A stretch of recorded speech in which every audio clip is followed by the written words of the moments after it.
Grab the duct tape and mentally prepare yourself for yet another mind-expanding knowledge bomb from America's #1 business coach, Clay Clark. That's it. Bombs away. Yes, yes, yes, and yes, Quattro, yes. Welcome back to the Thrive Time Show on your radio and podcast download. On today's show, Jason, I'd like for you to make sure you hop on a mic here. We got Josh with Living Water Irrigation on the microphone. Not Living Waters, plural, but Living Water Irrigation on the show. And I wanted to talk to you guys today about one deep idea. As Jason adjusts the microphone, what I'm doing is I didn't tell Jason he was going to be on the show until just now. I'm back. Because I wanted the show to be organic like we're at Whole Foods. So here we go. Warren Buffett once said, the chains of habit are too light to be felt until they are too heavy to be broken. Warren Buffett says the chains of habit are too light to be felt until they are too heavy to be broken. So the question I'd have for you, if you're out there today, is what 5%, what 5% of your new schedule would you be willing to swap out to become a millionaire? What's the 5% of your schedule that you'd be willing to swap out? You know, like an hour and a half a day. Okay, we go to 24 hours a day, and let's say if it was 10%, that'd be 2.4 hours. I'm talking about like an hour and a half, an hour a day. What is the hour of? Is there an hour in your day that you'd be willing to swap out if it would make you rich? So what I'm going to do is I'm going to tee up some stupid, repetitive tasks that you have to do that take you between about an hour and a half and 2.5 hours a day. And if you do them, you'll become rich, assuming you have a real product and a real service. And I'd like for Josh to explain to me why you find the time to get the thing done and maybe why you think other people can't. So I'm sorry to cut you off there. I'm sorry to cut you off. Let me. After I so rudely cut you off before you cut me off, let me tee this up. Every week, every single week, you see it up here in the office. We do a group interview. I interview the candidates personally Wednesday night at 6 p.m. every week. I personally still do it, and I've only delegated it twice in my life for long periods of time to people that could handle it. But why do you think that most people out there will not and don't want to do the group interview that I do every week? And why do you think, Josh, that people don't want to do that? I think the biggest contributing factor to people's lack of success is their lack of the ability to stop making excuses. So I had a really funny conversation just yesterday with a young man who says he has a desire to be successful. I heard this from Kevin Hart the other day. Everybody says they want to be successful, oh, sure, but nobody wants to do the work. So I had a young man I was talking to yesterday, and he was saying, hey, I want to do this, and I want to do that, and I see what you guys do and all that. And I was like, cool. What time did you get up today? He was like, well, typically about 6:30 and whatever. I was like, all right, cool. So let's do this. Let's get up at 4:30, and then you have 2 hours where you can spend that amount of time working on the things to improve yourself and improve your business. He was like, 4:30? What? 4:30? What? And so he had every excuse in the world of why that couldn't happen, as opposed to just, okay, we'll make the shift. But we see it with a bunch of people up here too, Clay. So I see clients, though. I had one client that, piling on to that, he said, 4:30, that's so early. You get up at 4:30 every day? You do, Clay? Really? So he said, I got to shadow you. I don't believe it. So he comes up here. I pull my car up at 3 a.m., and he's looking like death. And he's like, dude, how do you do that? I said, well, I went to bed at, 9. I go to bed at 9. Wake up at 2. I mean, it's 5 hours. Hey, here's a move. You ready for a move? Yeah, sure. So if somebody texts me past 8:30, I text them back at 4 a.m. Yes. Oh, I love that move. Oh, do it all the time. And then I'll get a phone call about 9:30. Why did you text me at 4:01 this morning? Because I was awake. Because that's what time I got up. This is an interesting thought, though, is that for me to get up at 3, somebody always says, well, I have to see it. I don't really believe it. So this guy, he actually came to Tulsa, and he saw it. And he goes, you do it? That's so cool. I thought you were just speaking in hyperbole on the show. And I said, okay. Then he goes, well, what about your, health? The health. And I said, well, I don't know if it's more healthy to stay up at night, drinking beer and eating pizza, or if it's, to get up early. I don't know. But I think you need to sleep about 6 to 8 hours a day. Let's say it's 7. Mm-hmm. You talk to your doctor. This guy, true story. He went as far as to talk to his doctor.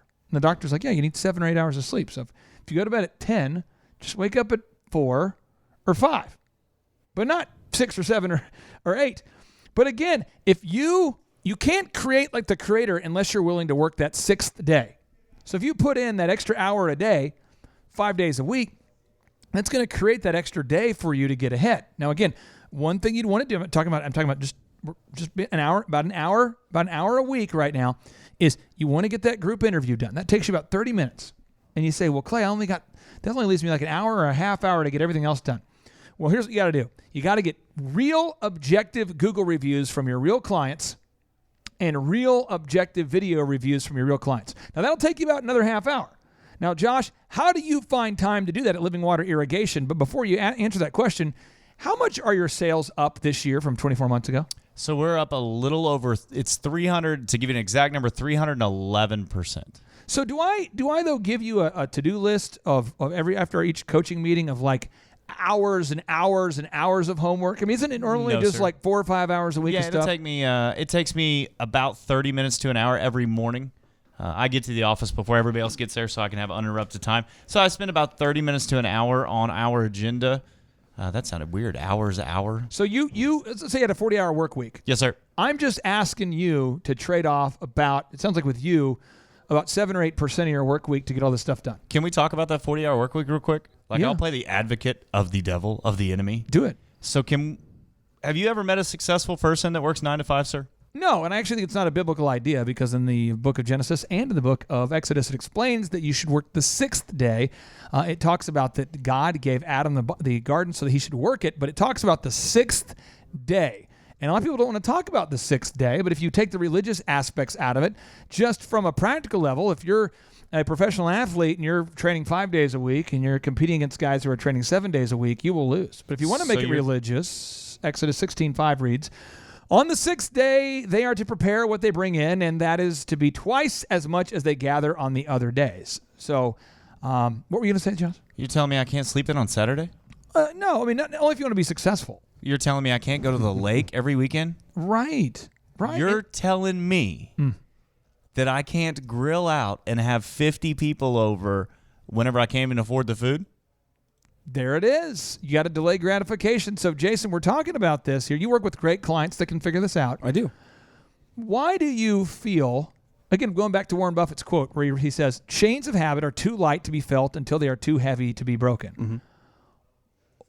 Why do you feel like some of your clients have been able to break those chains of the bad habits and some haven't?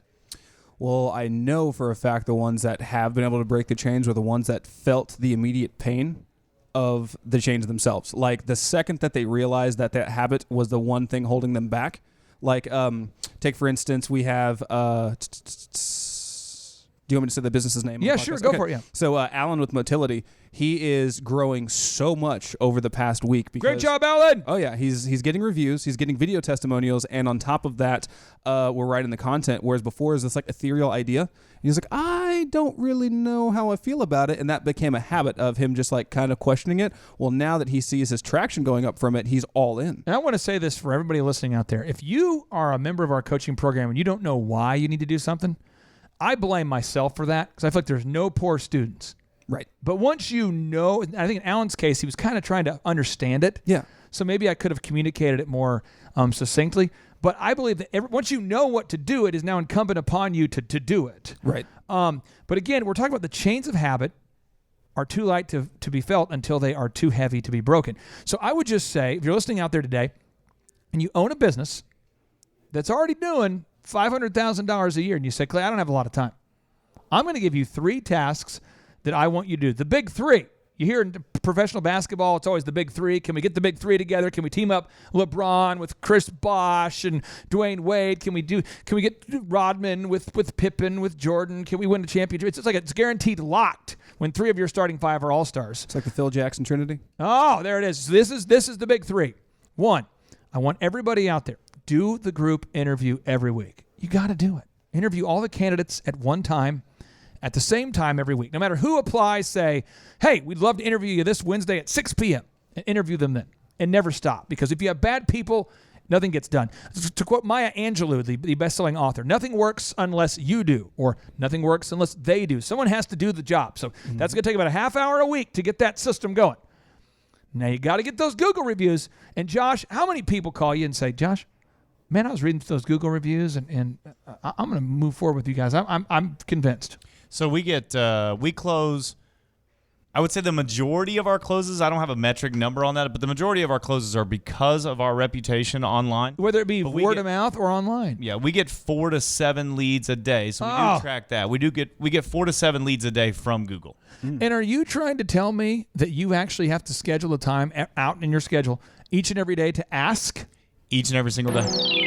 Why can't you just mass email out your clients and say, hey, give me a review there, guys? Because they're not going to. You've got to be in front of somebody doing the service at that given time, exceeding their expectations. And at that very moment, folks, ask them, hey, thank you so much for letting us come out and work for you. Could you please leave me a Google review? There it is. That very minute. And the third, video reviews. Jason, why is it so powerful when a client collects those video reviews? Well, everybody nowadays, if they've read the case study, they want to raise their net promoter score. They want the net promoters. Well, guess what? The video testimonial is a living, breathing apostle for your brand. It's somebody saying, hey, this person was so great. Here's my face on camera telling you exactly why you should go with them. Everybody wants that word of mouth referral, and it's a word of mouth referral that exists on your website or Google forever. Now, once you've conducted the group interview, the weekly group interview, once you've gathered objective Google reviews, once you've gathered objective video reviews, and if you don't do one of these steps, it doesn't work. So if you conduct the group interview every week but you don't get Google reviews, it doesn't work. If you gather objective reviews but you don't get video reviews, it all has to work together. And you're saying, well, Clay, I'm willing to give you 7% of my week. 5. Yeah, I'll give you 7. Well, then you'd want to install call recording. Yep. The company I recommend is called Clarity Voice, and you'd want to listen to those calls in your staff meetings. Because it turns out most people answer the phone poorly if the calls are not recorded. True. And you go, well, Clay, I'm willing to go 9%. I'm like, well, do you have employees that work on-site or off-site? You say off-site. Okay. Put GPS on their cars. See how many strip clubs they go to per day or how many job sites. Just check it out. I apologized for that already. Keep a tally marker. Seriously, though, I see a lot of construction companies, once they put the GPS devices on the bottom of the cars. Oh, yeah. I see a lot of pharmaceutical sales companies, once they put the GPS devices on the bottom of the cars, they start realizing, well, our guys aren't going to the job site. Right. So if you want to get that extra level of success, you record those calls. And the company you want to use is Clarity Voice. That's clarityvoice.com. Record those calls. Now you say, what's the next thing? You do that GPS, or you install video cameras. And Josh, if you have a crew that's working on site and you can install video cameras, why is that so important? You manage a crew of people. Why is it so important to know at Living Water Irrigation what your employees are actually doing versus what they say they're doing? It's accountability. Trust but verify. If you can't minute by minute throughout your day, if you can't know precisely, because it's the whole story of, hey, yeah, I'm going to go here and I'm going to get this done. The job takes an hour, and 4 hours later, you're like, wait a second. Why are y'all not done? And then you find out through the GPS and through the cameras that they never went to the job. You get a call from the homeowner, and the homeowner says, hey, I thought y'all were going to be here at noon. And it's 3 o'clock in the afternoon. And you have no way to track or know where they're at. You call, and they're like, yeah, we're here working. You're like, no, you're not. The homeowner just called me. Can I tell you guys a story there, Josh, that's a great story. A story that I'm really proud of, but maybe some of our listeners wouldn't want to hear. Josh? Please do. Oh, baby. Oh, baby. Let me tell you a scenario. A lot of times, has your wife ever traveled out of town? Yes, sir. And she comes back into town? Yes, sir. So you might think to yourself, you're back in town. Has your wife ever been in town when the kids were out of town? Yes, sir. You're thinking, maybe if we engage in certain activity, we can make a whole new town. We could try. But the point is, if you're going to schedule time for the horizontal mambo, you need to make sure, because it's your duty to please the booty, Thrive Nation. It is. You got to schedule time for the things that matter. I'm being serious. I see guys tell me, they're like, the reason why my love life is falling apart with my wife is because my business is having successful. Or my business is becoming successful. My business is having success, therefore I'm not having sex with my wife. And you're like, okay. Then you see our guys like, oh man, my love life is incredible. And you're going, is that your cart? Did you push that shopping cart here? I live in it for a temporary housing, but I'm on the verge. And so if you're out there today, just quit buying into this belief you can't do both, because you have this habit of making excuses, and everybody around you is going to bona fide and justify what you're doing, because most people don't have success. In fact, I wanted to read a quote from George Washington Carver, this is the guy who was born a slave, who invented the technology that allowed the newly freed slaves to be able to provide the soil with the ongoing nutrition it needed. So back in the day, African Americans who were newly freed only knew how to grow cotton. So it was depleting the soil of the much needed nutrients. And so George Washington Carver says, there's got to be a way to make this crop farming sustainable. So he obsessed on the peanut and the sweet potato. He's just obsessing about the peanut and the sweet potato. And he comes up with a way to oxidize the soil. You say, Clay, why do you know that? Because I'm obsessed with people that are awesome. So read that book, George Washington Carver. Read any book you can about that guy. It's awesome. But he says, and I'm quoting him, so get mad at George, get mad at GW. A guy born a slave, get mad at him. Justify to him. Just in your prayer life tonight, he's up there in heaven, just say, Dear Lord, could you relay this message to GW? I strongly disagree with you. I have a valid excuse. This guy was born a slave. He says 99% of the failures, 99, that's a high number, George. He says 99% of the failures come from people who have the habit of making excuses. So if you're out there today, I ask you, what is the excuse that you've been making? And I'm just going to fire off the most common ones, and then I'll let you guys just go home and wrestle up with that. I'm just not a morning person. I would love to do it. Another one is, well, here's the deal. I was up late last night. I would get into Netflix, and I just couldn't stop watching. Third, this is my favorite one, because this is the weakest one ever. I have anxiety. Turn off your smartphone. Everyone would have anxiety if you're interrupted 95 times, you jackass. Turn off your smartphone. Unbelievable. I have anxiety when my phone rings. Turn it off. Hey, guess what? I have anxiety. Do you know how I deal with it? Work is a great Everybody supplement. has anxiety if you sit there and contemplate the bad things that are happening to you. Unbelievable. My dad had Lou Gehrig's disease. Let me tell you what I had. Anxiety. Let me tell you how you die quickly. Do nothing. Atrophy. Anxiety. The other one is, I'm afraid of making cold calls. I'm afraid. Get out of here. Just pick up the phone. I don't know what I would say. Get a beer, pick up a phone, make the call. People do it at weddings. It's true. Grab a beer. If you need to grab a beer, are you advocating grabbing a beer to make calls? If that's what's standing in front of you making the call or giving a toast at a wedding, absolutely. Don't just bail out on the best man's toast because you're weak. Come on, man. So you say, what are other excuses? I ran out of time. Print off your calendar. Print it off, baby. What's the next excuse? I can't find good people. Do the group interview every week. Clay, I'm just not good at sales. Come to a conference. Learn how to do it. I don't have the money. Get 3 jobs. I worked at Target, Applebee's, and DirecTV. I come from a bad family. Move! I don't go back to Minnesota. Why? Because I have nothing there. I do not care about what they did in Minnesota. I don't care what they're doing now. I'm not going back. But I'm from the ghetto, homie. Get out of the ghetto. But I'm from the sticks, you know what I'm saying? No, I don't know what you're saying. Get out of there and buy a freaking toothbrush. You got to sometimes leave Atwoods and get serious about your life. I love Atwoods. It's where I go. But you got to, if you live too much, if your neighbor is a redneck and he's got a bus parked on the front lawn and that's your normal, get out of there. Move. Well, Clay, I come from a family of addiction where my dad was drinking and I was drinking. Then quit drinking. But here's the deal. Reason why I had an affair is my dad had an affair and his cousin had an affair and I'm just an idiot. Quit making excuses. Yep. Well, in my religion, it's not appropriate to make cold calls. Then switch religions.